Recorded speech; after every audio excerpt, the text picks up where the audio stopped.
Shalom, buenas tardes a todos, bienvenidos a una nueva charla.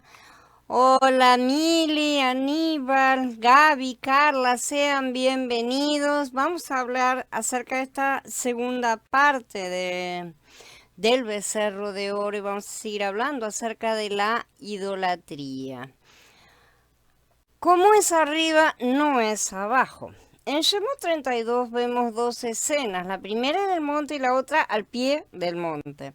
La escena del monte era maravillosa, ¿sí? Allí Moshe recibió el diseño del tabernáculo, su mobiliario. Elohim probablemente escribió la ley en las tablas de piedra con su propio dedo, ¿no es cierto? Justamente en el momento en que Aarón y sus ayudantes estaban fabricando el becerro de oro al pie del monte. Entonces tenemos una imagen arriba y otra abajo que no coincidían absolutamente. En la cumbre del monte se inscribía la ley, pero al pie del monte hacían un ídolo. Esta comparación es muy significativa.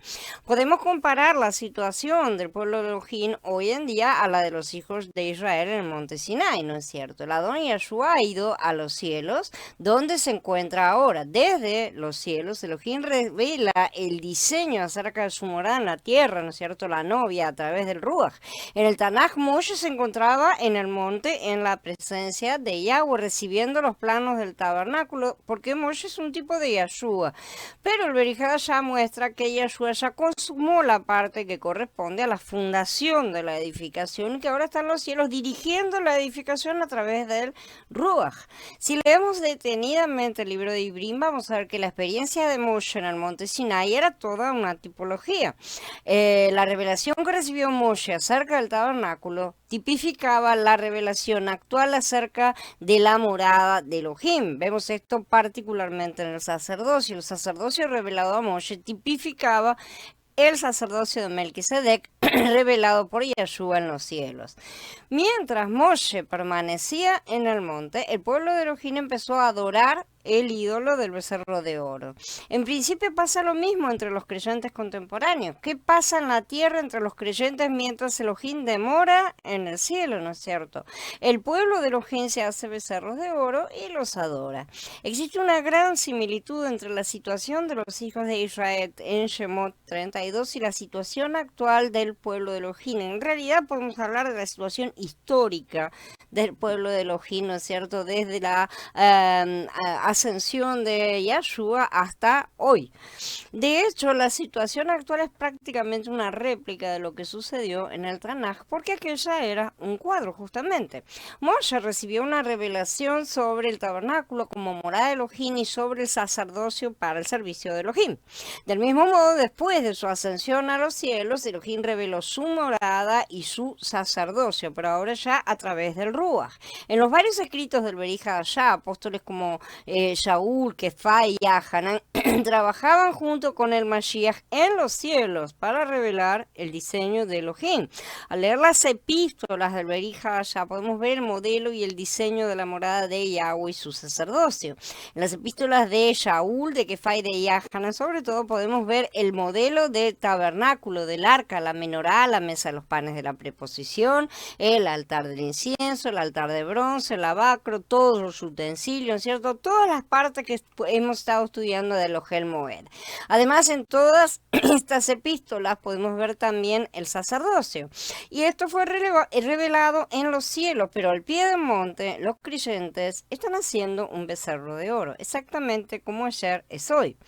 En Bereshit ya se adoraban ídolos, pero el culto al ídolo en Shemot 32 es algo único. Más de 2 millones de personas fueron rescatadas de las manos del faraón y sacadas de la tierra de tiranía. Cruzaron el mar de juncos, atravesaron el desierto. Estas personas habían visto los numerosos milagros que cumplió Elohim por ellos. Aun cuando hicieron el ídolo y lo adoraban, todavía recogían el maná que estaba bajando de él del cielo. Ellos seguían alimentando el maná, no había otra cosa. Se encontraban en una situación bajo el cuidado milagroso de Elohim y aún así levantaron un ídolo, lo adoraron como si fuese ese Elohim que los había sacado de Mitzrayim y los condujo al monte Sinai. Exactamente lo mismo está haciendo la nube de creyentes en esta actualidad. Shalom, Vivi, Katy, Nicolás, bienvenidos. Shalom, Lupita, bienvenida. La necesidad de la ley. Creo que todos conocemos la historia del quebrantamiento de la ley en Shemot, ¿no es cierto? Es algo que más o menos ya hemos todos aprendido a lo largo de la vida. En este mensaje vamos a investigar los principios implicados en esta historia.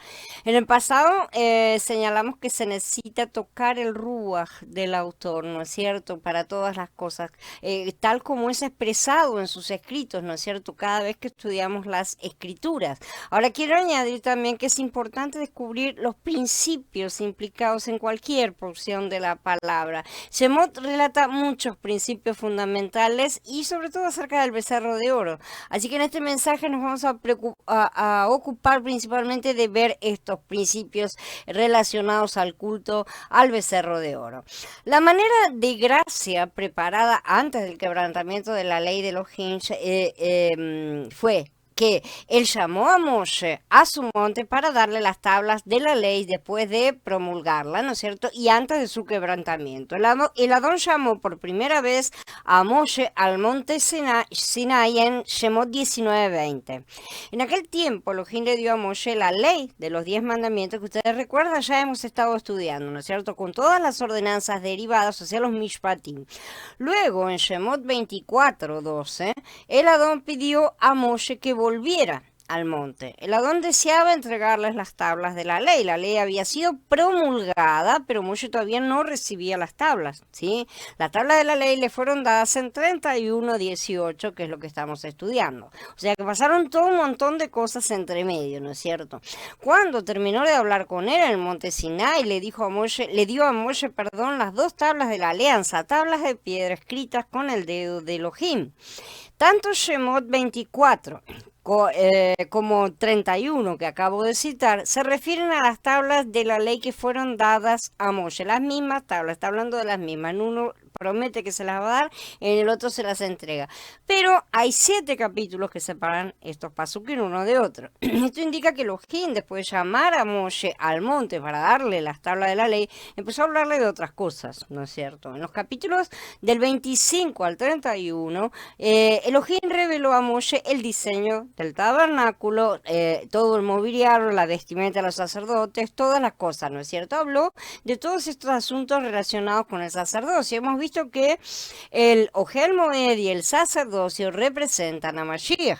El Ohel Moed y su mobiliario representan a Mashiach, y el sacerdocio con sus vestiduras, los alimentos sacerdotales, ¿no es cierto? También son tipologías detalladas de Mashiach.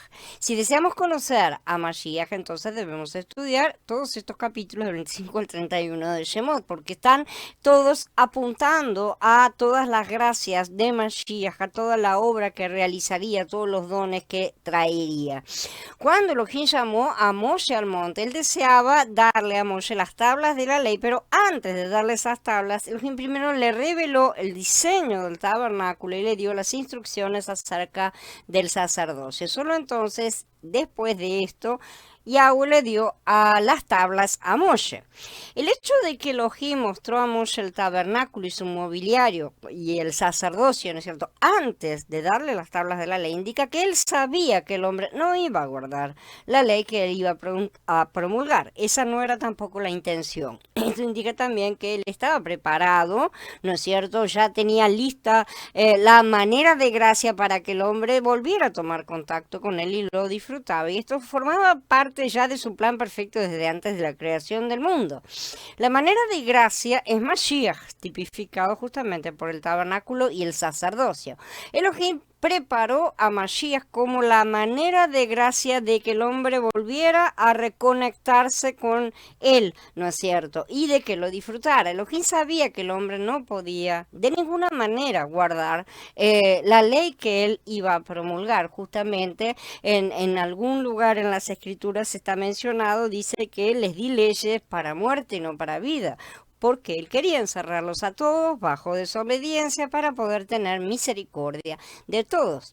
En nuestra carne caída no tenemos condición alguna de guardar la ley, no de la forma en que debe ser guardada, ¿no es cierto? Por lo tanto, él preparó esta manera de gracia que es Mashiach. Si él es nuestro tabernáculo, es las ofrendas, todos los aspectos del sacerdocio como hemos estado estudiando. Los escritos de Yahanan revelan que Mashiach es el cumplimiento del tabernáculo y de las ofrendas. Para el cristianismo, la idea de que la ley fue agregada por causa de las transgresiones, como está escrito en Galut ya en el capítulo 3, 19, Pasuk 19, en base a esta pequeña cita, ¿no es cierto?, una parte de un pasuk, elaboran la teoría acerca de la cual las transgresiones son las cometidas por los israelitas, ¿no es cierto? Sin embargo, vemos que aunque Yahweh ya sabía, los israelitas transgredieron mientras la ley estaba siendo dada, ¿sí? Aunque Yahweh la escribió nuevamente, no escribió nada que no hubiera sido lo mismo que la primera vez. Esto es importante porque no hay agregados como se ha asegurado en decir una de las teorías, hay varias, es la que asegura que la ley fue dada por causa de las transgresiones de los israelitas, refiriéndose específicamente a este becerro, ¿no es cierto?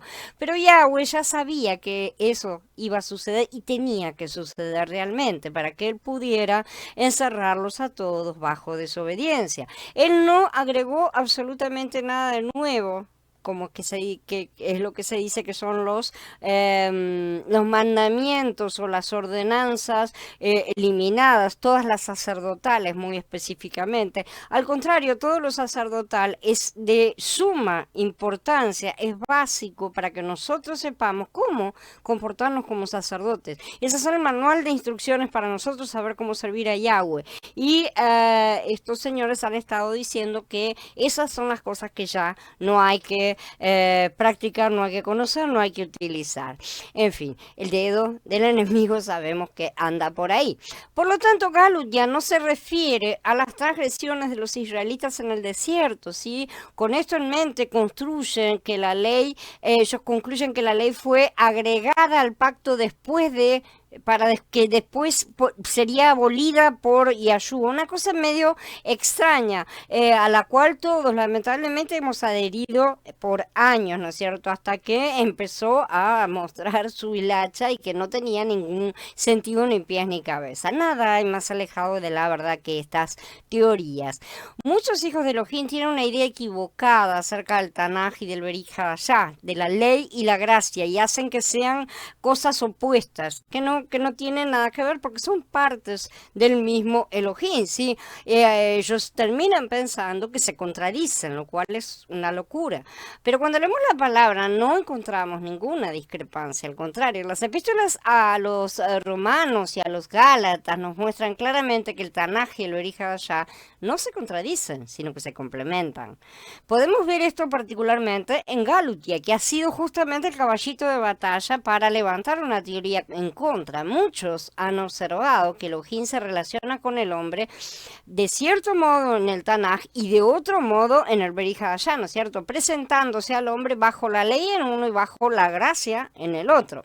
Esto les hace creer erróneamente que estas dos cosas se oponen entre sí y no se dan cuenta de que el Berij Hadashah es un avance, es la continuación y el desarrollo de justamente el Tanaj. Shaul nos dice que la gracia de Elohim no comenzó en la era del Berij Hadashah. Al leer Galut ya vemos que Elohim dio la promesa cuando llamó a Abraham y le predicó la Besorá diciéndole que esperara a Mashiach, ¿no es cierto? Le predicó las buenas nuevas que vendrían en su momento. Mediante él llegaría la bendición a todas las naciones. Cuando Elohim concedió gracia a Abraham, la ley aún no había venido. No había sido promulgada, ¿sí? Sin embargo, la ley ya estaba porque sabemos perfectamente que la ley es la palabra, no es ley como es traducida, sino que es palabra y la palabra, el logos, es Mashiach. Entonces, Galutias claramente nos dice que la ley no vino primero, sino la promesa. ¿sí? A saber, la Besorá, ¿no es cierto? Está en Pasuk 8 del capítulo 3. En esta epístola, Shaul dice que nuestra Besorá tiene como fundamento la Besorá de Abraham, o sea, las buenas nuevas de Abraham, que la gracia que recibimos se basa en la gracia que Abraham recibió, ¿sí? Que la promesa que nosotros obtuvimos es la promesa que le fue dada a Abraham, y que el Mashiach que recibimos es la simiente de Abraham, o sea, todo pasa a través de nuestro patriarca, nuestro antepasado en la fe, ¿no es cierto? Shaul nos muestra claramente que tanto el Tanaj como el Berij Hagashá siguen un mismo delineamiento, no hay contradicciones ni hay oposiciones. Entonces, ¿por qué tenemos la ley? En Galut ya Shaul dice que la ley fue añadida. Dice, entonces, ¿para qué existe la ley? Fue añadida por causa de las transgresiones hasta que viniera la descendencia a quien se le había hecho la promesa. Y esta Torah fue promulgada por medio de Malachim, por mano de un mediador. El problema acá es que la cuestión es a qué transgresiones se refiere. ¿De a qué estaba hablando Shaul en ese momento? Muchos han interpretado justamente que se refiere a las transgresiones de los israelitas en el desierto, pero no es así. Se refiere a las transgresiones de toda la humanidad. La promesa de la restauración de todo lo perdido no fue dada a un pueblo y ni siquiera fue dada a un hombre, a Abraham, ¿no es cierto?, sino a toda la humanidad a través de Adán y Jabá. Esto sucede allá en el comienzo en Bereshit, Génesis. En el principio, Elohim le dio al hombre la gracia y la besorá, pero el hombre cayó y ya no pudo recibirlo porque era un pecador que no conocía ni censuraba sus pecados, ya estaba completamente desconectado. Al venir la ley, el pecado del hombre se manifestó y recibió su sentencia. El hombre no sabía que pecaba mientras no hubiera una ley que le dijera esto no se hace, como explicó Shaul, ¿no es cierto? La ley se introdujo para que se viera la enormidad de la ofensa, pero en cuanto se vio la enormidad del pecado, se apreció la grandeza del favor. En Romanín 5 dice, el alcance de las promesas será mundial, aunque el desarrollo y el cumplimiento de las mismas vendrían a través de el descendiente, la semilla, la será, ¿sí? En singular, o sea, Yahshua HaMashiach. Todo esto está desarrollado por Shaul, ¿tá? No es cosa que invente yo. La ley era necesaria porque donde no hay ley, no hay transgresiones. Si yo no pongo un límite y no te digo, vos no podés traspasar este límite y vos traspasás ese límite, no pasa nada porque no hay ninguna ley que prohíba traspasar ese límite. Entonces la ley es necesaria para que se manifieste el pecado, ¿sí? Entonces también era necesario cerrarlos a todos bajo desobediencia para tener misericordia de todos. Esto está en Romanín 11:32. Cuando Adán cayó había una única regla o ley, ¿sí? Que era no comer del árbol prohibido. Esa era la única regla que existía, esa era la única ley, no había otra. Pero por el pecado de un solo hombre reinó la muerte en toda la humanidad, dice Romanín capítulo 5, por lo que fue necesario levantar una ley que mostrara todas las transgresiones, o sea que las expusiera a todas, ¿sí? Por eso es, no harás esto, no harás aquello, porque no harás esto y no harás aquello, porque haces esto y porque haces aquello. Entonces, de esta manera, cuando yo te pongo la ley, te vas a dar cuenta de que vos estás incumpliendo absolutamente todas las cosas, todos los lineamientos que te harían estar justamente alineado con Yahweh, ¿no es cierto? Entonces, la obra de Elohim de principio a fin es la misma, la promesa también, entrar en su reposo, como ya lo hemos estado estudiando. El libro de Galut ya nos muestra que la gracia que recibimos hoy no es una gracia nueva, ¿sí? Es la misma gracia que Elohim le dio a Abraham. Por ser descendientes de él, podemos heredar esta gracia y disfrutar la promesa de Elohim. Nosotros somos descendientes de él por la carne, no señores, somos descendientes de él por la promesa, por la fe, ¿sí? La emuná es lo que nos hace descendientes de Abraham. Como podemos ver, la promesa inicial, la promulgación de la ley y el cumplimiento de la Besorá de Mashiach siguen todas una misma línea, perfectamente están todas ellas relacionadas entre sí y un mismo punto de lineamiento.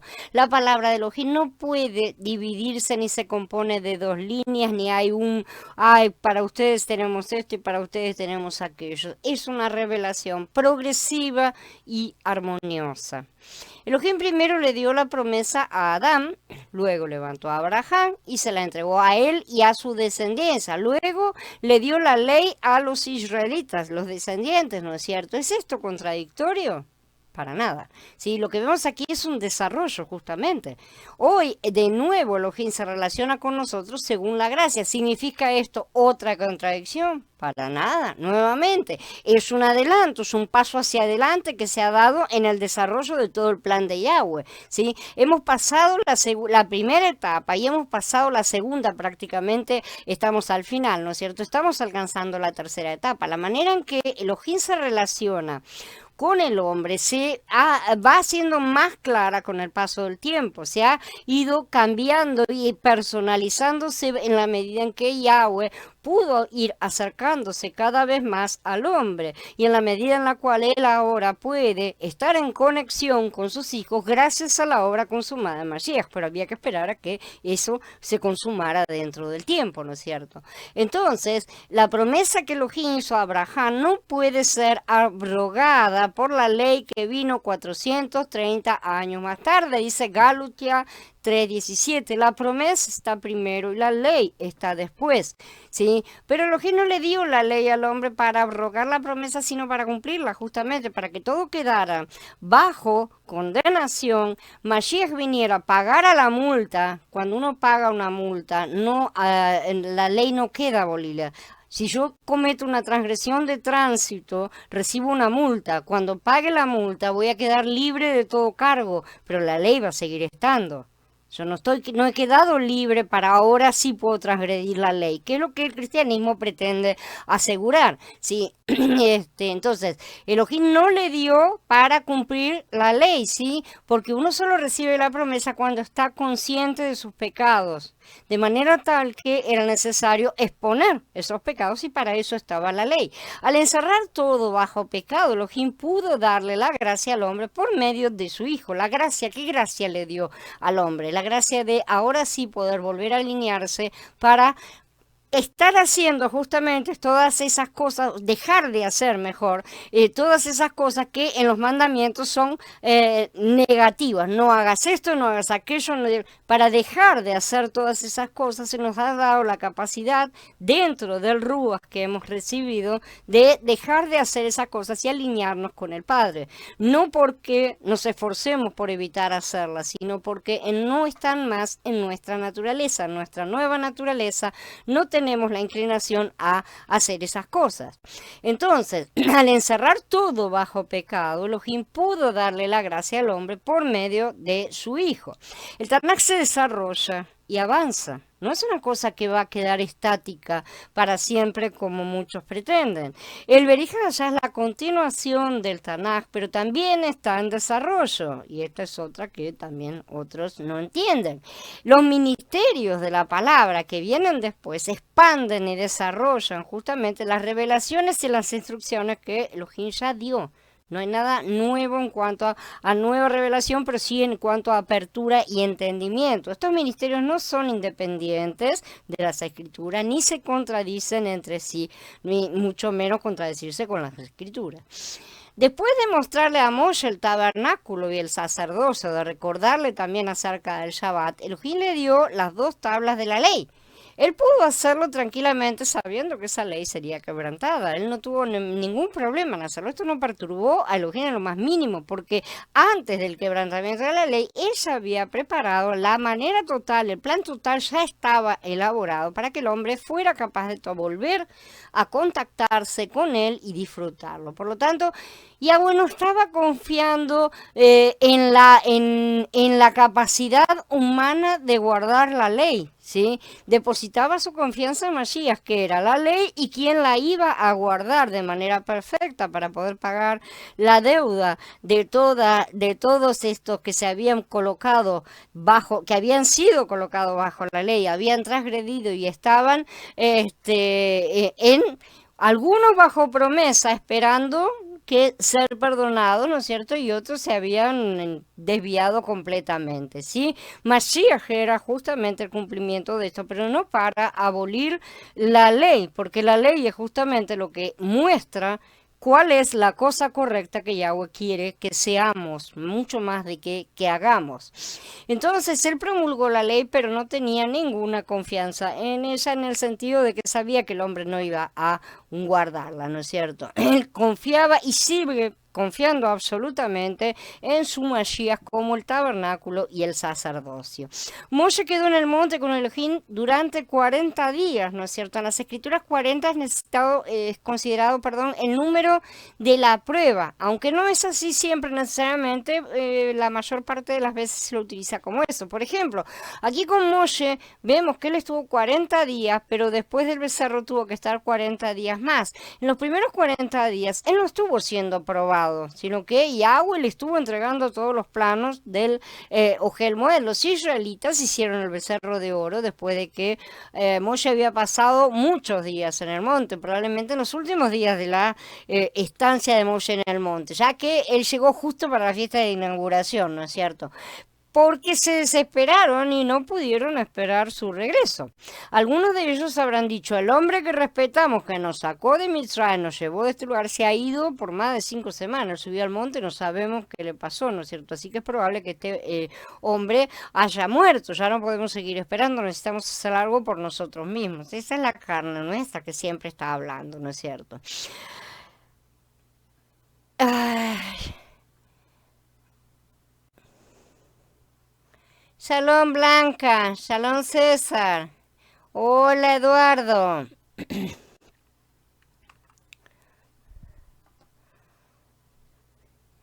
Las personas dotadas fabrican ídolos. Aarón no era un Balaam, un Bilam, ¿no es cierto? Él era un sumo sacerdote auténtico y así fue respaldado por Yahweh, ¿no es cierto? Después inclusive, él era un compañero de lucha de Moshe, él llevaba la delantera entre el pueblo de Elohim, pero aún esta clase de persona podía llegar a ser un ídolo. No debemos pensar que Aarón podía hacer eso y nosotros no. Ojo con eso. Cualquier líder de congregación, cualquier persona en realidad que esté, es capaz de levantar un ídolo. Yo muchas veces tiemblo por el temor de hacer esa clase de ídolos, porque nuestra carne es muy engañosa. Todos debemos tener cuidado a este respecto, especialmente las personas capaces, dotadas y muy talentosas. Y si tienen sobre todo algún tipo de responsabilidad, la oportunidad, digamos así, de caer en esa tentación. Shemot 32:4 nos dice que Aarón tomó los aretes, ¿no es cierto? Y según la vine, los echó en un molde y con ellos hizo un becerro de oro. La Reina Valera, sin embargo, traduce más acertadamente de acuerdo a los originales y dice: él los tomó de las manos de ellos y les dio forma con buril e hizo de ello un becerro de fundición. Entonces, ¿cómo fue hecho ese becerro de oro? ¿Tallado o con molde? Ninguna de las dos está al 100% correcta, pero están en las dos tratando de explicar lo que se hizo. La Biblia ignora de forma directa la palabra maseca, ¿sí? Que es traducida por la Reina Valera como fundición, obra de metal, ¿no es cierto? Y el Reina Valera y muchas otras, la mayoría de las traducciones. Pero la sobreentiende justamente cuando habla del molde. Cuando ella dice que fue utilizado un molde, está sobreentendiendo que de esa forma fue hecha esta obra de fundición. Las obras de fundición con metales preciosos eran hechas con moldes de madera normalmente. Ya la Reina Valera, que menciona el buril, ¿sí?, da la impresión que muchos han pretendido de que se trata de un animal tallado o hecho a martillo de alguna forma. No es así como se trabaja el metal, ¿sí?, pero sí la madera de los moldes. Entonces el buril fue utilizado probablemente para hacer el molde en el cual fue hecho este becerro. Entonces lo más probable, dado el corto tiempo que tuvieron, es que el ídolo fuera hecho con un molde tallado por el propio Aarón, porque el que hizo esa cosa fue él. No resultaba fácil tomar un montón de oro y darle forma de becerro. Hay que entender que para esto hay que tener habilidad, conocimiento de cómo se hacen esas cosas. El punto importante es esto: se requiere esa habilidad para dar la forma de un animal, ¿no es cierto? De un ídolo, de una cosa que fuera reconocible como tal. Algunas personas van a tener el oro, ciertamente poseen el oro, pero no tienen la capacidad de moldearlo en forma de becerro. Sin embargo, todo fabricante de ídolos como Aarón es una persona capacitada, dotada y muy talentosa. Acá vemos que él tenía un talento que era el de hacer figuras, probablemente un talento que ya venían utilizando para otras cosas en Egipto, ¿no es cierto? Entonces, ¿cuántos fabricantes de ídolos existen entre los creyentes hoy? Y ahora vamos a pasar a hablar en un plano espiritual, evidentemente. Estos artesanos tienen mucho conocimiento, cultura y capacidad. Los demás no tienen la capacidad de hacer ídolos, porque no poseen estos talentos. Sin embargo, sí tienen la capacidad de seguir los ídolos de otros, ¿sí? Pero estos artesanos sí tienen la capacidad de moldear oro en ídolos, o sea, lo que los otros les entregan, que es su confianza, su su creencia, su creer, su estar yendo atrás de ellos, ¿no es cierto? Entonces, muchos hacen ídolos hermosos para los ojos de la gente. A veces me pregunto, ¿qué estás haciendo? ¿No es cierto? ¿Estás moldeando un ídolo? ¿Estás embelleciendo tu propia obra para que los demás la adoren? Uno tiene que aprender a separarse y tener mucho cuidado con las cosas en las cuales uno está implicado trabajando, porque es fácil que nuestra carne nos engañe, ¿sí? Tenemos que tener miedo en todo momento de no estar levantando ningún tipo de ídolos. Así que abramos los ojos, veamos la situación idólatra que predomina hoy entre muchos creyentes contemporáneos. El Adón sabe que ahora muchos Aarones, muchos líderes creyentes capaces, ¿no es cierto?, fabrican ídolos. Cuando digo creyentes me refiero a cualquier tipo, porque hoy por hoy las mezclas son... ya no da para darles nombres. Estos Aarones no son falsos profetas, ni son falsos, ni son tampoco verdaderos profetas gentiles como Bilam, ¿no es cierto? Que fue un verdadero profeta, porque todo lo que dijo se cumplió, ¿no? O sea, a pesar de que su corazón no era para Yahweh. Son sacerdotes auténticos, designados por Elohim, ¿sí? No obstante, fabrican ídolos en el nombre del Elohim que ellos sirven y enseñan a los demás a adorar a estos ídolos con ofrendas que deberían ser presentadas a Elohim. Cuidado que esto lo vemos también en la advertencia a las iglesias, ¿no es cierto? Cuando se dice que se permiten ciertas cosas, ¿no es cierto? Y que se les enseñan a las personas cosas que no son del agrado de Yahweh. Entonces, son creyentes, sí, pero tienen una forma y tienen un aspecto que no agrada a Elohim, ¿sí? Esto no corresponde con el culto a Yahweh, esto es una mezcla y es muy sutil, muchas veces no todo el mundo lo percibe. Si hablamos de este asunto con uno de estos Aarones contemporáneos, ¿no es cierto? Probablemente dirían, no adoramos a un ídolo, adoramos a Elohim. Lo mismo dijeron ellos del becerro, le dijeron, lo llamaron Elohim y dijeron que era él, ¿no es cierto? Festejamos con él, ofrecemos sus holocaustos, sus sacrificios de paz, estamos adorando a nuestro Elohim. ¿Cómo nos pueden acusar de que no estamos, de que estamos adorando a ídolos? ¿Sí? Efectivamente, en apariencia adoran a Elohim tal como debería ser, pero Yahweh en realidad no es el objeto del culto. Por el contrario, un becerro de oro reemplaza al Elohim verdadero. Originalmente era el oro del autoembellecimiento, como vimos, ¿no? Pero ahora este oro ha cambiado forma y ha sido moldeado en becerro. Entonces es un ídolo según los propios deseos de su corazón.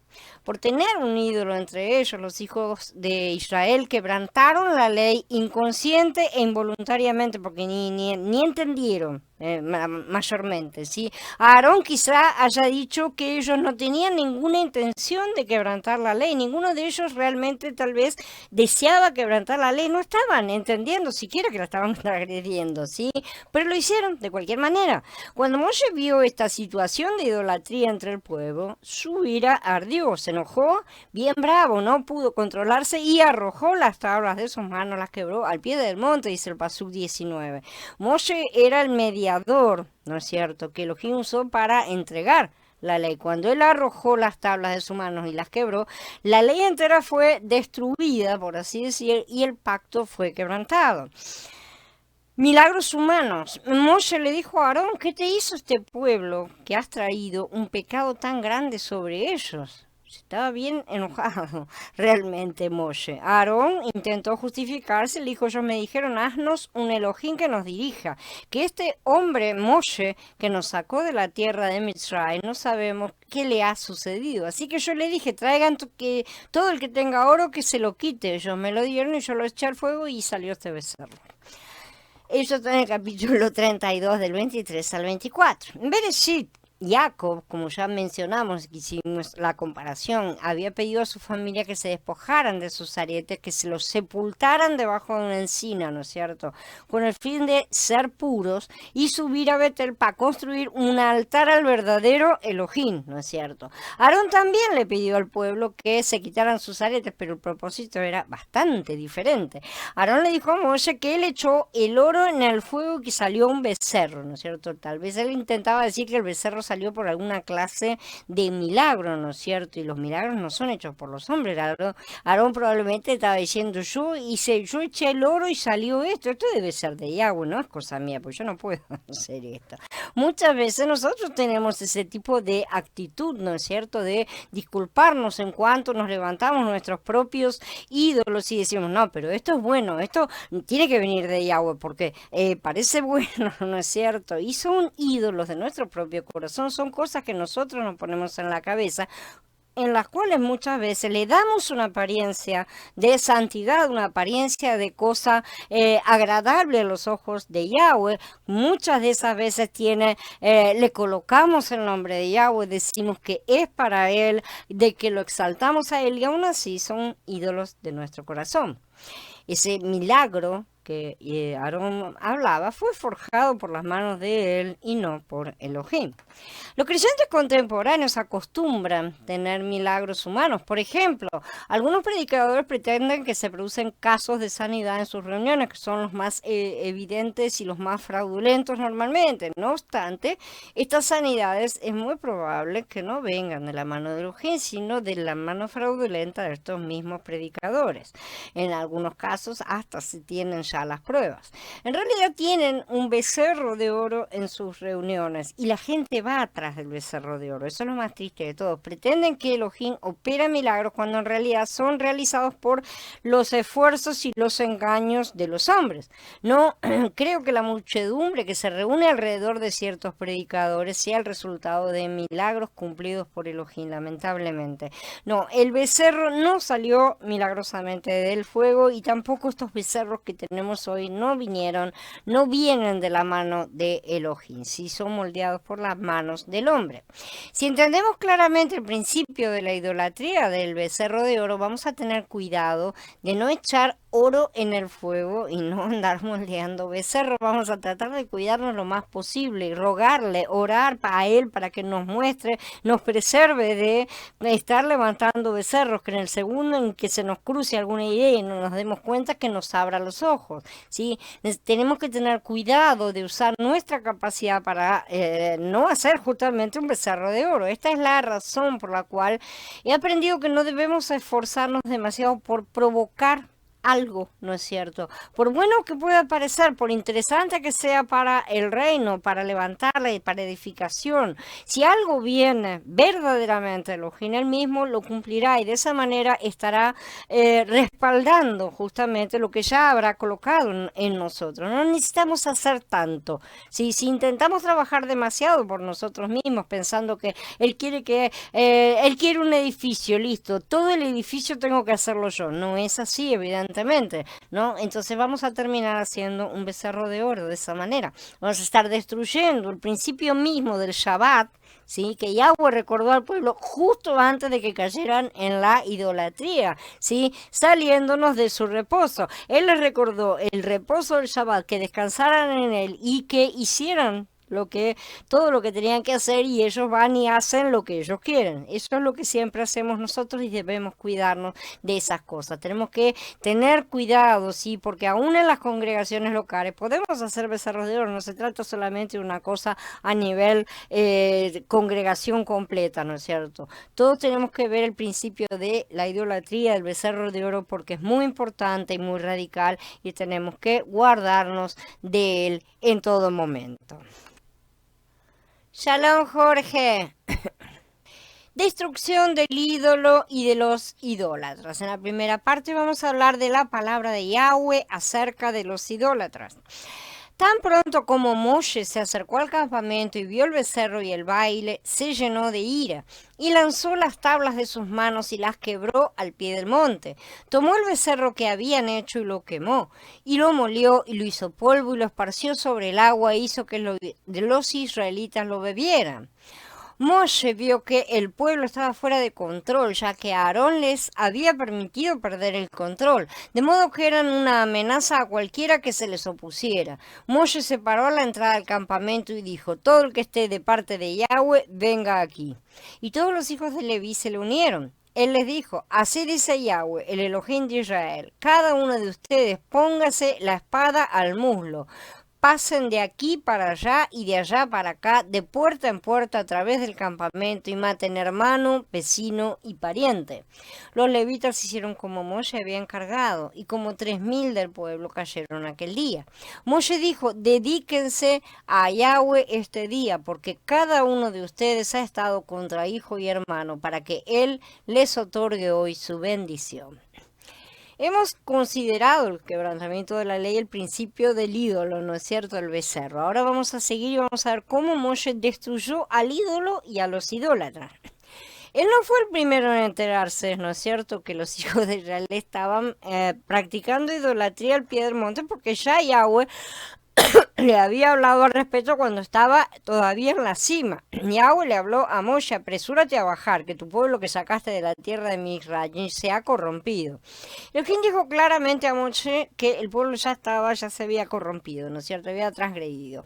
¿Ustedes creen que existan grupos de creyentes que no se han corrompido en la tierra hoy en día?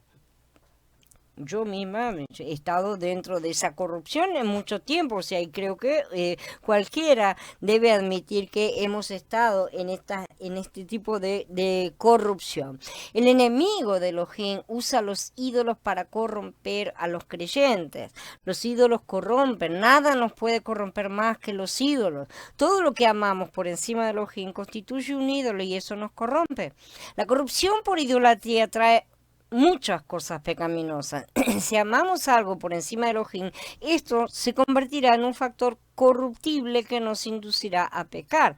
Hasatán cayó justamente porque se amó más a sí mismo que a Elohim. Por lo tanto, debemos estar en alerta, no amar a nada por encima de Elohim, porque eso se convertiría en un ídolo corruptible.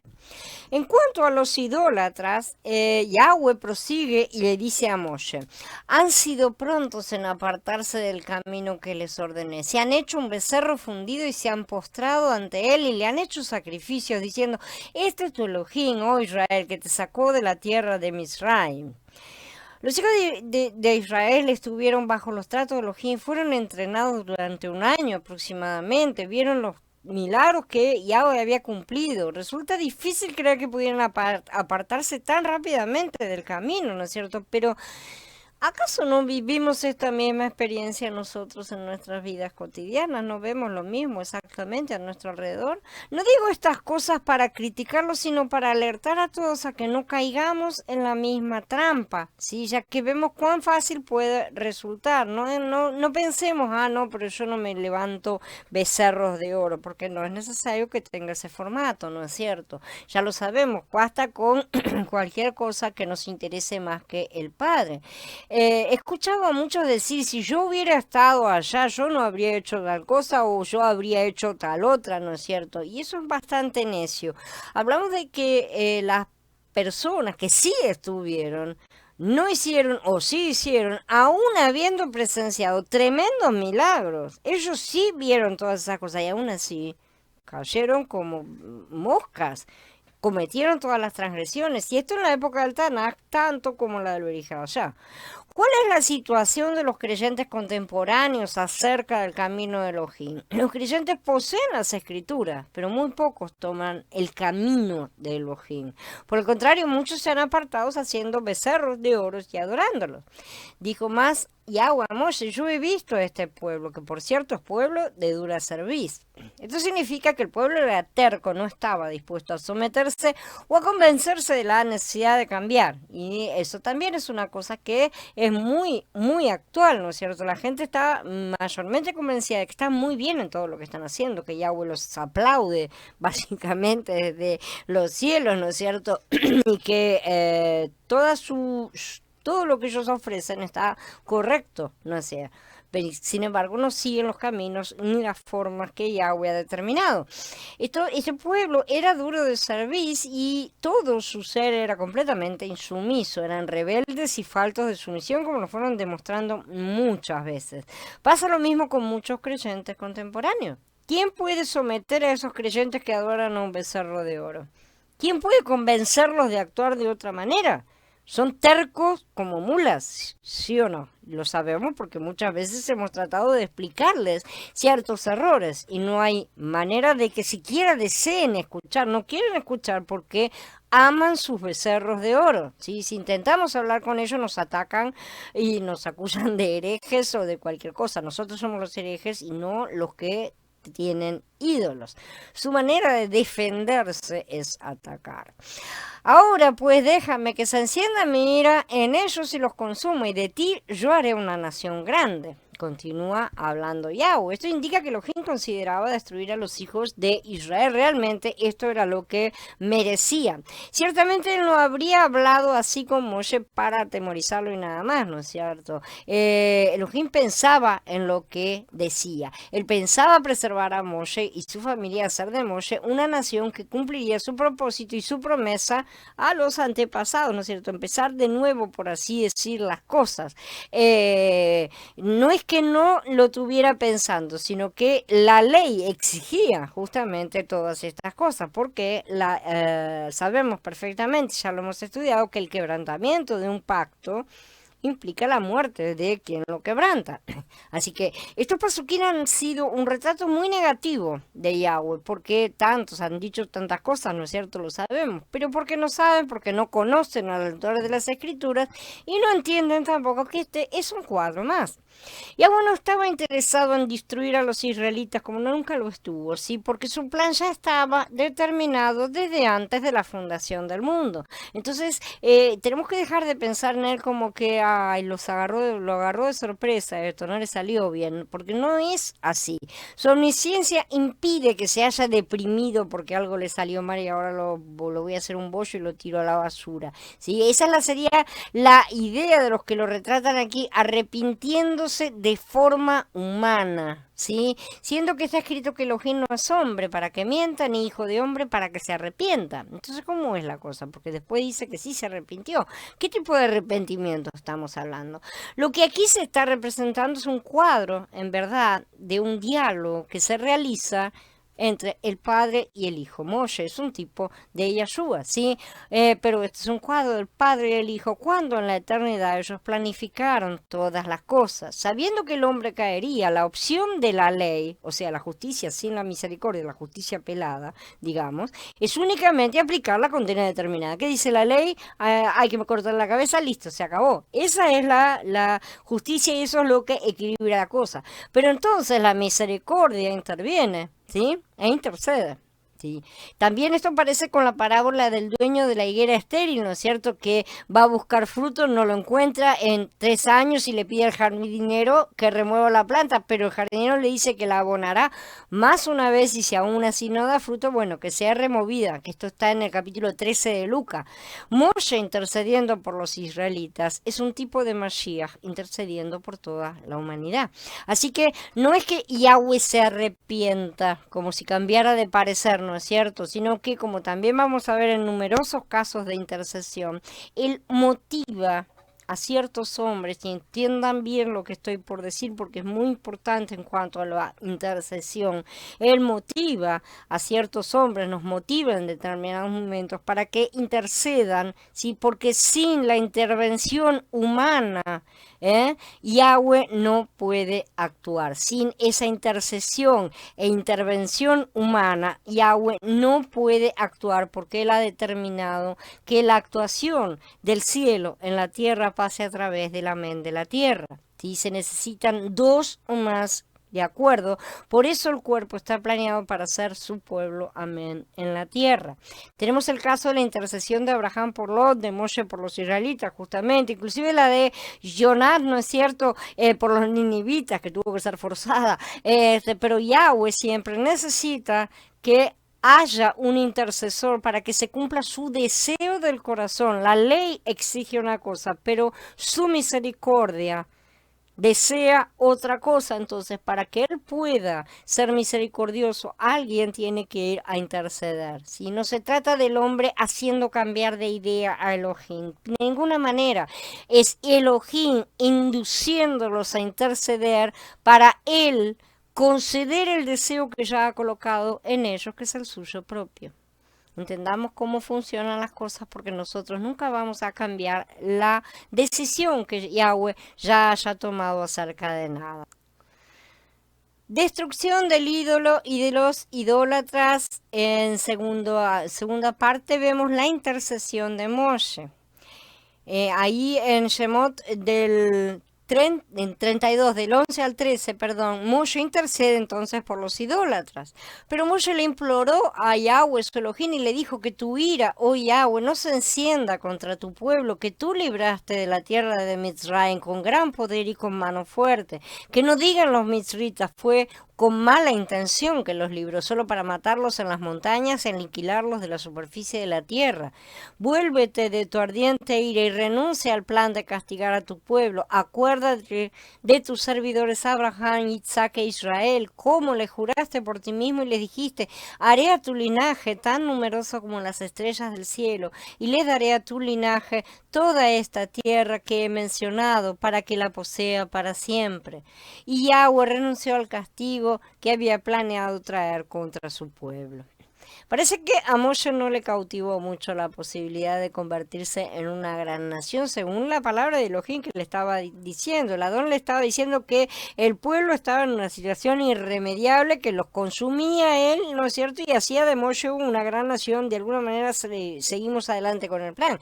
Si yo hubiera estado ahí, tal vez me hubiera tentado esa situación, ¿por qué no? Si muchos de nosotros hubiéramos estado ahí, esa situación sería muy fácil decir lo que digas, Adón, ¿no es cierto? Y doblegarnos a esa decisión del Padre, ¿no es cierto? Inclusive sin mala intención, sin segundas intenciones, ¿no? En una actitud de humildad. No obstante, Moshe no sucumbió a esta clase de pensamiento, porque justamente él esgrimió los argumentos justos, precisos, que Yahweh había colocado en su interior, para que la imagen de Yahweh no se viera perjudicada, ¿no es cierto? Por el contrario, entonces él apaciguó el furor, la ira de Elohim en favor de los idólatras, porque él estaba representando a Mashiach, ¿sí? Él es el Mashiach, que es la misericordia, ¿no es cierto? Mientras Yahweh estaba haciendo el papel de la justicia, y la justicia no puede tener misericordia a menos que le sea solicitada. Alguien tiene que solicitar esa misericordia. Pero también al mismo tiempo sabemos que hay que cumplir con la justicia, hay que satisfacer todas las partes, y Mashiach lo hizo. En el paso 7, Elohim declara a Moshe que el pueblo es suyo y que él los había sacado de la tierra de Misraim, ¿no es cierto? Este es tu pueblo que sacaste, ¿no es cierto?, de la tierra.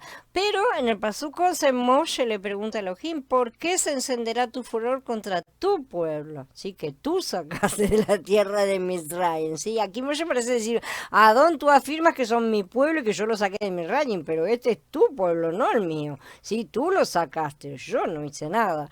¿No es cierto? Yo no tengo esa capacidad ni esa fuerza. Moshe fue un verdadero mediador, ¿sí? Uno de los primeros abogados, porque estaba justamente tipificando a Yahshua, ¿no es cierto?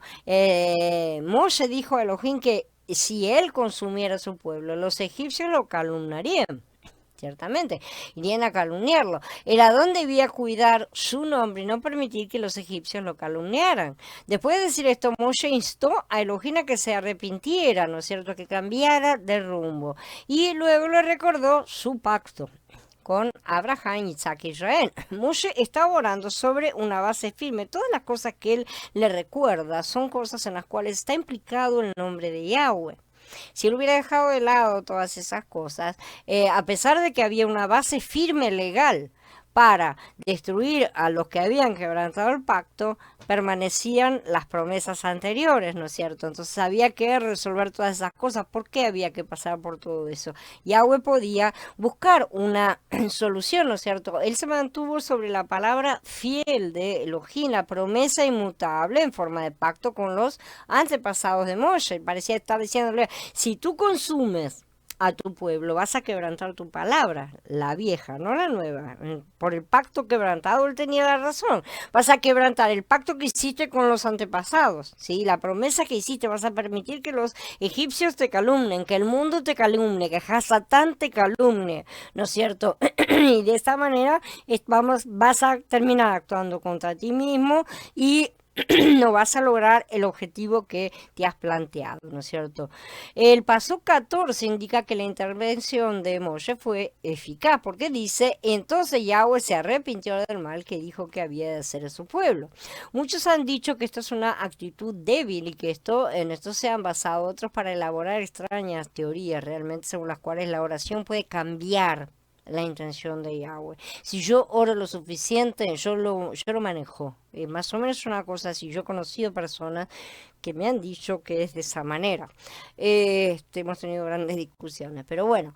Pero sabemos que no hay nada de todas esas ideas de yo manejo a el creador. Elohim no cambió de parecer, sino que hizo que Moshe le propusiera hacer lo que él ya deseaba, ¿sí? Para tener un hombre sobre la tierra, diciendo amén a su deseo.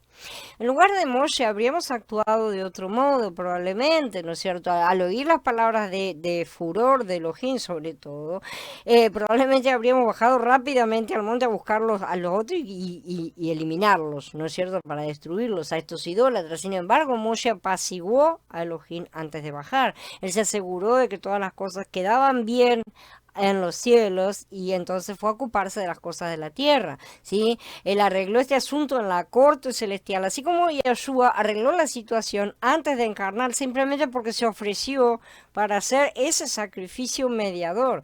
Moshe bajó después entonces para destruir al ídolo y los idólatras, y así también hizo Mashiach, una parte en su primera venida y la otra se completará en el juicio. Destrucción del ídolo y de los idólatras. Tercera parte, Moshe destruye, ahora sí, el ídolo y los idólatras mismos. En el Pasuk 20 vemos cómo Moshe destruye. Tan pronto como Moshe se acercó al campamento y vio el becerro y el baile, se llenó de ira y lanzó las tablas de sus manos y las quebró al pie del monte. Aarón dijo que el becerro había salido del fuego, ¿no es cierto? Él había usado el fuego para moldear al becerro de oro y Moshe usó el fuego para destruir el becerro también. Después de quemar el becerro, Moshe lo molió hasta reducirlo a polvo. Recordemos que era de oro, ¿no es cierto? Entonces, esto representa justamente la divinidad. Siempre el oro es una parte de la divinidad. Sabemos que ese oro les vino no por lo que ellos hubieran ganado por sí mismos, sino por lo que Yahweh les hizo, les dio como despojo de los mitzritas, de manera que este oro que ellos habían recibido venía de parte de Yahweh mismo, ¿no es cierto? Entonces acá tenemos que todas estas cosas son las que pasan por el fuego, justamente. Este becerro de oro no pasó por el fuego, sin embargo, como podemos ver, fue destruido. Después de quemar el becerro, Moshe lo molió, dice, hasta reducirlo a polvo, lo esparció sobre las aguas y obligó a los hijos de Israel a beberlo. ¿Cuál es el significado de esto? Bueno, esto significa que finalmente los que adoran un ídolo deben beber de ese mismo ídolo que adoran. Son las aguas que fluyen de estas personas, ¿no es cierto? Eso es beber la copa que uno mismo ha llenado. Podemos comparar esto con el dicho según el cual cosechamos lo que sembramos o que comemos el resultado de lo que hacemos, ¿no es cierto? Y esto también es comparable con el juicio por los celos, recordemos, ¿no es cierto?, en el cual la mujer debe beber las aguas amargas con el polvo de la tierra, ¿sí?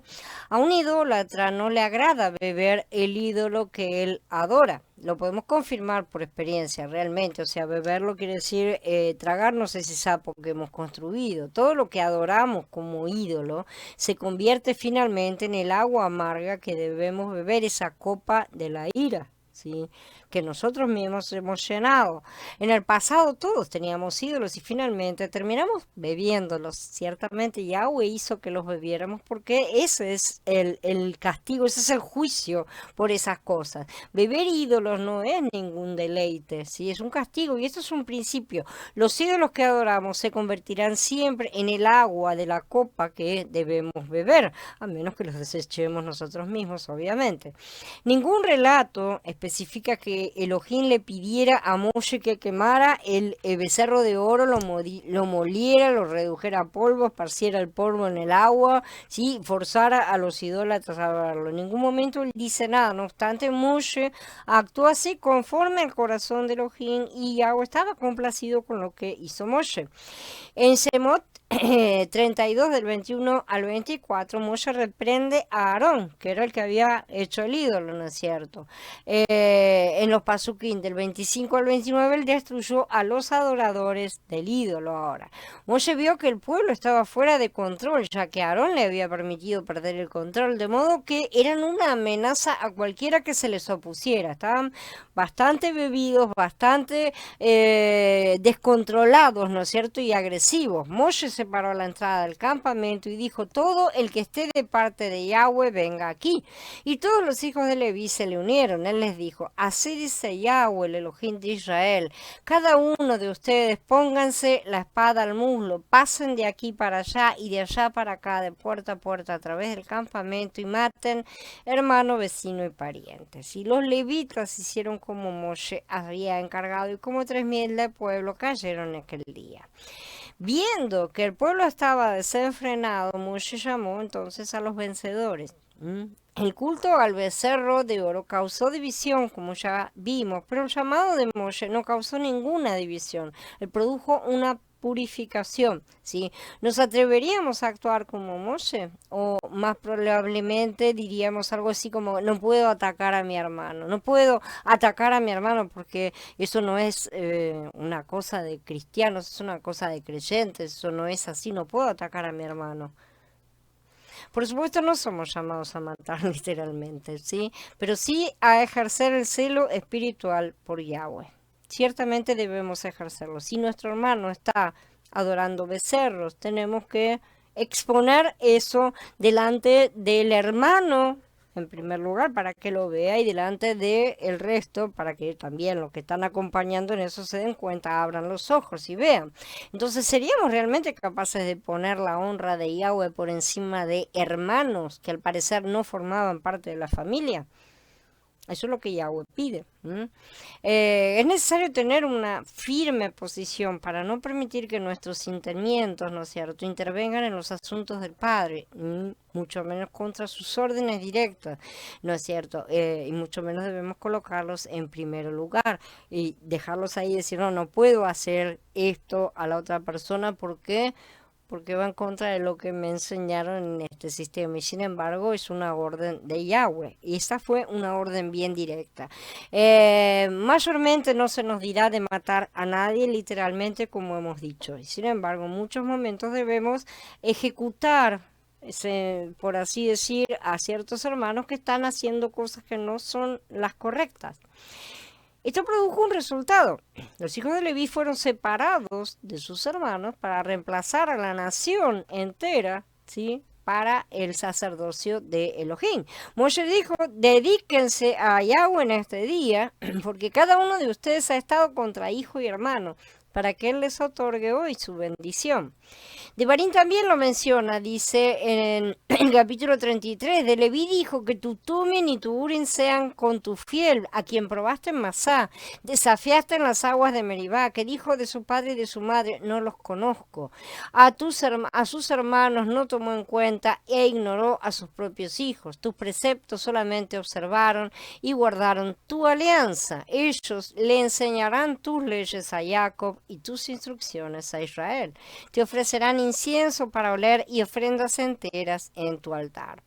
En otras palabras, los nevitas negaron hasta su parentesco con los adoradores del becerro de oro. ¿Somos nosotros tan firmes al punto de aceptar el hecho de que la verdadera familia es la nacida de lo alto y no la de la carne? No hablamos de odiarlos, sí, tampoco de matarlos. No se trata de matar físicamente. Nuestro deber es ser sal y luz para ellos. No nos olvidemos tampoco. Intercesores fervientes, ciertamente. Pero la pregunta sigue siendo, ¿seríamos capaces de entregar a nuestro Yitzhak? ¿Amamos a Elohim por encima de todas las cosas? En Shemot 19, Elohim deseaba que toda la nación de Israel fuese una nación sacerdotal, un reino de sacerdotes. Esto significa que Elohim consideraba a cada uno de ellos como sacerdote. La mayoría de los hijos de Israel perdió el sacerdocio justamente por adorar el becerro de oro. Entonces el sacerdocio pasó a una sola tribu, la de Leví, porque los levitas estuvieron dispuestos a matar a los adoradores del becerro de oro. Al matarlos, ¿no es cierto?, a estos adoradores del ídolo, los levitas se separaron de sus hermanos y se calificaron para tener el sacerdocio. No solamente eso, sino que al actuar de esta manera, evitaron la destrucción total del pueblo. Y eso es una cosa que la mayoría no ve. Dice, pero mataron a 3.000. Si no se hubiera sido destruido todo el pueblo. Eso nunca se tiene en cuenta. Siempre se ve, bueno, pero mataron a 3.000. Hubiera sido la destrucción de todo el pueblo. Entonces, Yahweh dice que a los que se apartan y se van tras otros hay que matarlos. Eso quiere decir cortarlos, ¿sí? Eso no quiere decir matarlos literalmente, sino cortarlos. Serán cortados de tu pueblo, lo dice en muchos lugares. Ser cortado quiere decir que no hay comunión. No es cierto. Que solamente esa comunión podría llegar a restaurarse en nuestros tiempos, sí se puede restaurar si la persona viene en arrepentimiento, no con nosotros, no con los hermanos, sino con el Padre específicamente, porque esas personas han transgredido contra Él, más que nada. Entonces, la actitud de estos levitas, que también dijeron amén, justamente al deseo del Padre, fue lo que los colocó en la posición en que estuvieron, ¿no es cierto? No era para cortarlos a todos a pesar de que hubieran quebrantado el pacto, sino que sus hijos nuevos hicieran justicia y purificación, eliminaran a los peores elementos, se sometieran a él. A esto se le llaman las escrituras apaciguar la ira de Yahweh, pero en verdad es cumplir con los requisitos de la ley justamente para que Yahweh no deba intervenir con toda su fuerza. Si él tuviera que cumplir la ley, estamos en lo mismo que estábamos diciendo hoy de cuando él pide que haya intercesores. Gracias a esas intercesiones, la cosa se detiene. Lo mismo fue en el caso de Fineas, que cuando los hombres se habían juntado con las mujeres de los paganos, ¿no es cierto? Él en un momento ensartó con una lanza a un israelita con una mujer pagana y evitó todo se detuvo en ese momento porque alguien manifestó, dijo amén al deseo de Elohim. Tenemos que entender esas cosas, cómo funcionan exactamente, ¿sí? Porque lo que más a él le interesa es que coloquemos su ley, su regla por encima de el cariño que podemos llegar a tenerle a estos transgresores. Tenemos que entender que necesitamos manifestar a Yahweh en toda perfección, no de la forma en que a nosotros se nos ocurre, sino que eso también es una transgresión contra del Padre lo que hicieron y debe ser castigada. Con una de esas actitudes justamente alcanza para modificar la situación que de otra manera se extendería a todo el pueblo. La maldad, la transgresión que no es a la cual no se le aplica la justicia, es como un cáncer que termina corrompiendo todo a su alrededor. A partir de ese momento, una sola tribu entre toda la nación continuó siendo los sacerdotes de Elohim. Esto también es una muestra de la forma en que Yahweh va depurando, o sea, decantando, pasando por un embudo, ¿no? A los que en él creen y los va refinando como el oro. Hoy en día existen millones de creyentes. ¿Son todos ellos sacerdotes de Elohim? No. La mayoría de ellos adora al becerro de oro, lamentablemente, y se asocian a un culto impuro, de una u otra forma. Elohim desea que cada creyente en Mashiach, cada hijo de Elohim, sea un sacerdote, y para eso Él nos va limpiando, nos va purificando. Pero también nosotros debemos salir, ¿no es cierto?, de ese culto y ponernos en contra justamente de los que están adorando a los ídolos. Hitgalut lo indica también claramente, la relación de Elohim tiene una meta, todos los creyentes deben ser sacerdotes de Elohim, pero en el transcurso de los ídolos, el culto impuro, la adoración del becerro de oro, ¿no es cierto?, ha descalificado a muchísimos creyentes, les ha impedido servir a Elohim como sacerdotes dentro de la orden que él determina. El culto impuro fue la causa por la cual la mayoría de los creyentes ha perdido su sacerdocio, ¿sí? Así como una sola tribu poseía el sacerdocio en el Tanaj, existe ahora una minoría que por su fidelidad a Elohim mata al culto impuro, ¿sí? Y guarda de esta manera el sacerdocio. Ustedes ven que todas las cosas se repiten porque son cuadros, ¿sí? Estos son justamente los vencedores. Si en verdad somos fieles a Elohim en todo lo que nos revela, vamos a pasar por persecuciones, oposición, calumnias, difamación, todo, ¿no es cierto? Porque no estaremos dispuestos a perder nuestro sacerdocio, que es el premio que Yahweh ha colocado para nosotros. El Urim y el Tumim nos acompañan porque tenemos el sacerdocio, eso es promesa.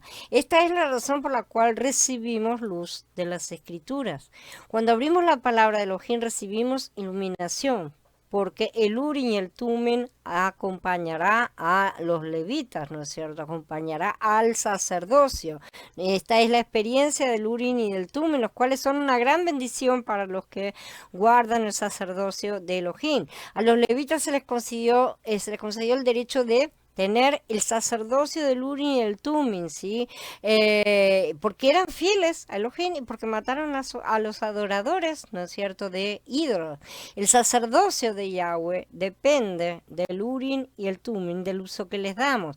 Más adelante, cuando los levitas también dejaron de ser fieles, ellos perdieron el Urim y el Tumim, sí, eso dicen las escrituras, que hasta que no haya sacerdote con Urim y Tumim, no volverá el esplendor. Al perder estos objetos, perdieron el sacerdocio de Elohim, pero este sacerdocio tenía que ser quitado del medio para dar paso a la orden de Melquisedec. Así que tenemos que ser puros, tenemos que matar el culto impuro, la adoración del becerro de oro. Este es un punto crucial acá, ¿sí? Tenemos que matar el culto impuro entre los creyentes contemporáneos, con todas las cosas que tienen, por nuestro propio bien, el de ellos y el de Elohim, ¿sí? Para el bien del reino. Esto nos va a calificar para ser los sacerdotes de Elohim. Cuando digo matar, no quiere decir que tengo que salir a pelearme con el vecino. No se trata de eso absolutamente, sino empezar a mostrar justamente las verdades de todas las cosas, ¿sí? Que sean eliminados todos esos cultos paganos que se nos han ido pegando con los siglos. No tenemos que leer este capítulo simplemente como si fuera un relato, una parte de la historia, un cuento, ¿no es cierto? Tenemos que ver los principios contenidos aquí, ¿sí? Todos estos principios se aplican a nuestra situación actual, a la situación actual de la humanidad y del cuerpo, ¿no es cierto? Tenemos que eliminar el autoembellecimiento, el ocuparnos de nosotros mismos, matar la adoración del becerro de oro y la parte de nuestro ser que participa de ese culto, a la cual le gusta, ¿no es cierto? Así nos vamos a preservar en la posición oposición entre el sacerdocio de Elohim. Y él va a disponer de una minoría de creyentes que cumplan su propósito. Él siempre se guarda un remanente, él no trabaja con mega iglesias, ¿no es cierto? Él trabaja con un remanente. Quiere el Padre que veamos estos principios para discernir el camino que tenemos que tomar.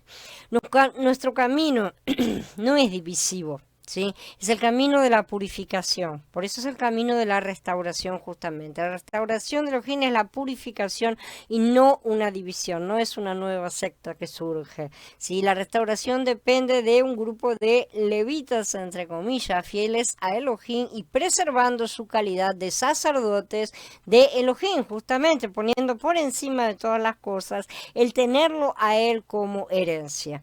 Alabado sea Yahweh entonces por el sacerdocio de Elohim, el Urim y el Tumim que hemos recibido de él.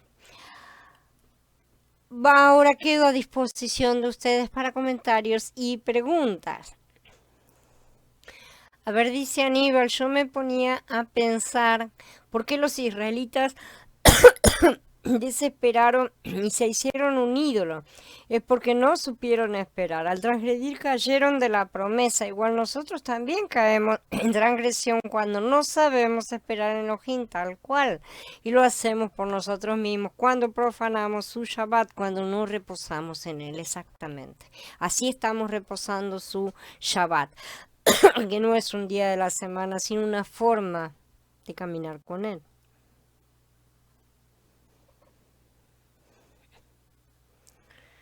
Dice Gaby, realmente es como dijiste, podemos tener muchos ídolos y no darnos cuenta. Tenemos que ser muy rigurosos en este aspecto, con certeza.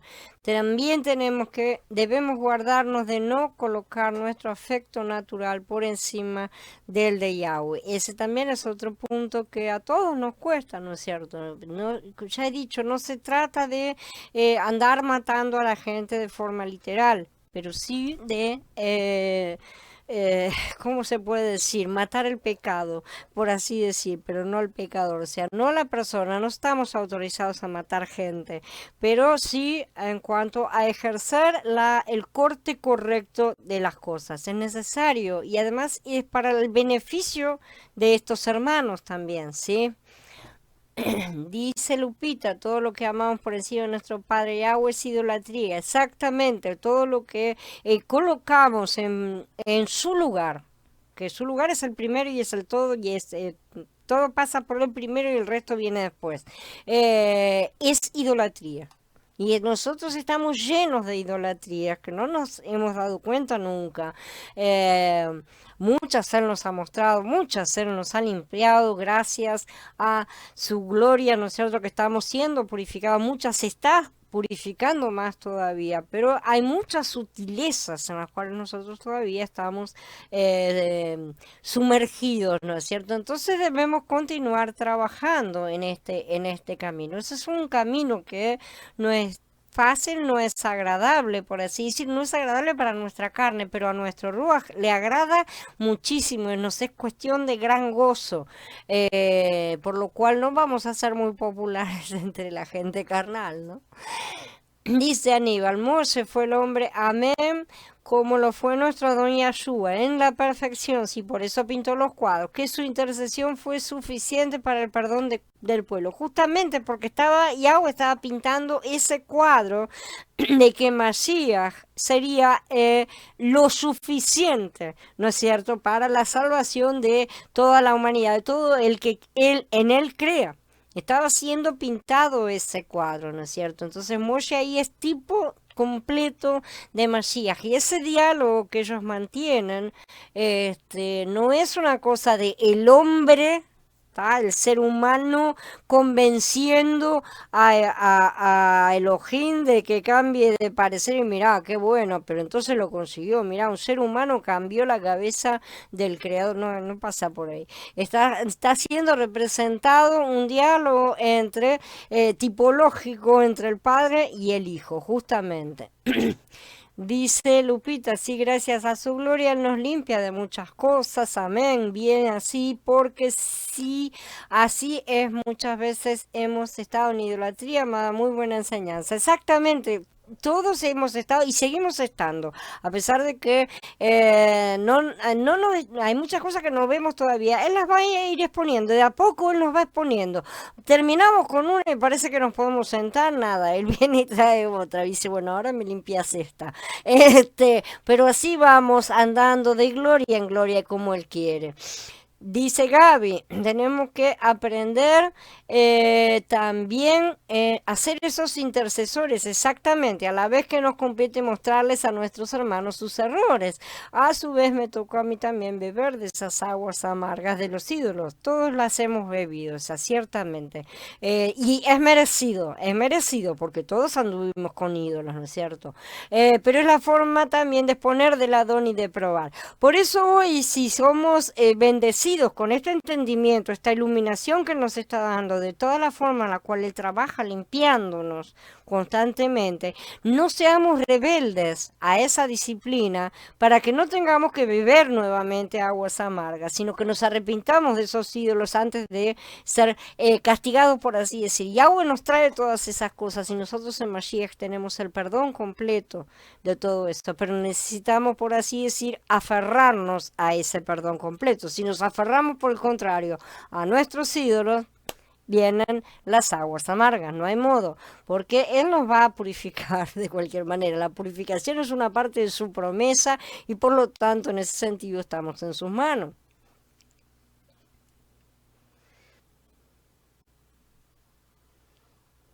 Bueno, voy a despedirme de todos ustedes hasta, recuerden que mañana tenemos el repaso de Shemot, el viernes están los estudios del curso básico, ¿sí? Así que no nos olvidemos de seguir uniéndonos, ¿no es cierto?, de seguir participando, de seguir congregándonos, ¿sí?, como dicen las escrituras, para poder seguir estando en Ejad, estando en unidad, y que el Padre continúe derramando sobre nosotros todas sus bendiciones. Shalom a todos, amados, y hasta las siguientes reuniones, porque estas continúan la semana que viene. Shalom.